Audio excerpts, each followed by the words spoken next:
And I must thank the Honorable President of South Africa, His Excellency Ramaphosa, for his expressing solidarity to our Palestinian brothers and sisters against the occupier, against the genocider. ফিলিস্তিনি ভাই বোনদের সাথে তিনি সংহতি প্রকাশ করেছেন, ঠিক কি না? From the river to the sea, Palestine will be free. আমার সাথে সাথে বলেন, ফ্রি ফ্রি আল আকসা, ফ্রি ফ্রি আল আকসা।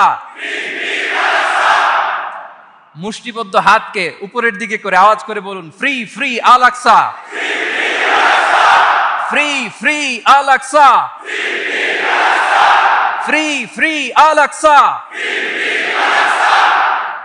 আল্লাহ তাআলা আমার মজলুম ফিলিস্তিনি ভাই বোনদেরকে হেফাজত করুক।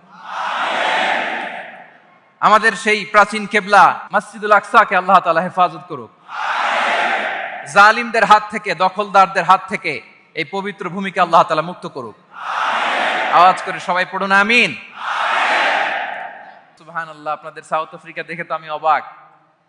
প্রাকৃতিক সৌন্দর্যের লীলাভূমি, পুরো দক্ষিণ আফ্রিকাটাই যেন একটা সাফারি পার্ক। আলহামদুলিল্লাহ, চমৎকার দেশ, চমৎকার, অসাধারণ। এই 3-4 দিনের অভিজ্ঞতা আমি যেটা দেখলাম, একটা চমৎকার ভূখণ্ডে আল্লাহ তাআলা আপনাদেরকে কবুল করেছেন। আমি জানতে পেরেছি যে এখানকার অধিকাংশ ভাইয়েরা ব্যবসায়ী। আলহামদুলিল্লাহ। ওয়া হাল্লাল্লাহুল বাইআ ওয়া হাররামার রিবা। আল্লাহ ব্যবসাকে হালাল করেছেন, সুদকে করেছেন হারাম। সুদের সাথে মুসলমানের কোনো সম্পর্ক নাই। সুদকে না বলুন, ব্যবসা করুন। ব্যবসায় বারাকা, ব্যবসায় বারাকা। রিজিকের 10 ভাগের 9 ভাগ আল্লাহ তাআলা ব্যবসার ভেতরে ঢুকিয়ে দিয়েছেন।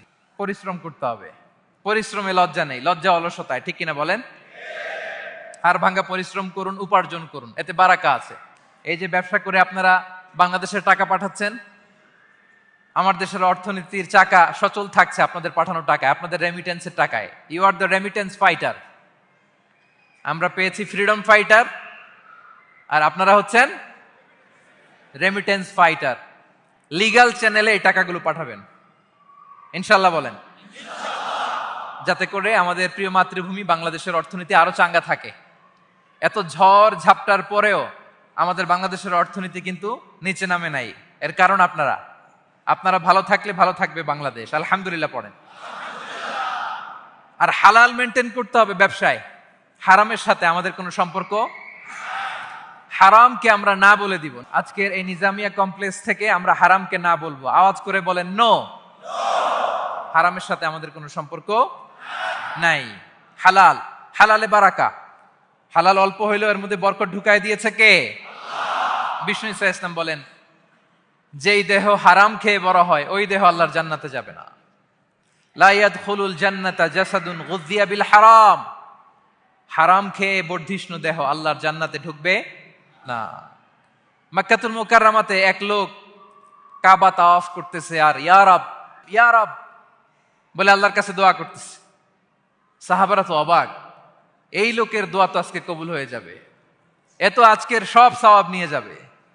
বিষ্ণু ইসা ইসলাম বললেন, ওয়া মাতআমুহু হারাম। তার ইয়া রব, ইয়া রব আর চোখের পানি দেখে তোমরা অবাক হয়েছো, কিন্তু ও যা খায় এটা হারাম খায়।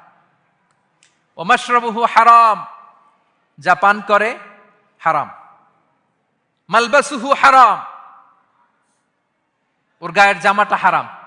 ওয়া গুযিয়া বিল হারাম, খাবার দাবার সবই হারাম। ফাআন্না ইউস্তাজাবু লাহ, তার দোয়া কেমন করে কবুল হবে? জিহাদের ময়দানে যে সাহাবী সর্বপ্রথম তীর মেরেছেন তার নাম সাআদ ইবনে আবি ওয়াক্কাস রাদিয়াল্লাহু তাআলা।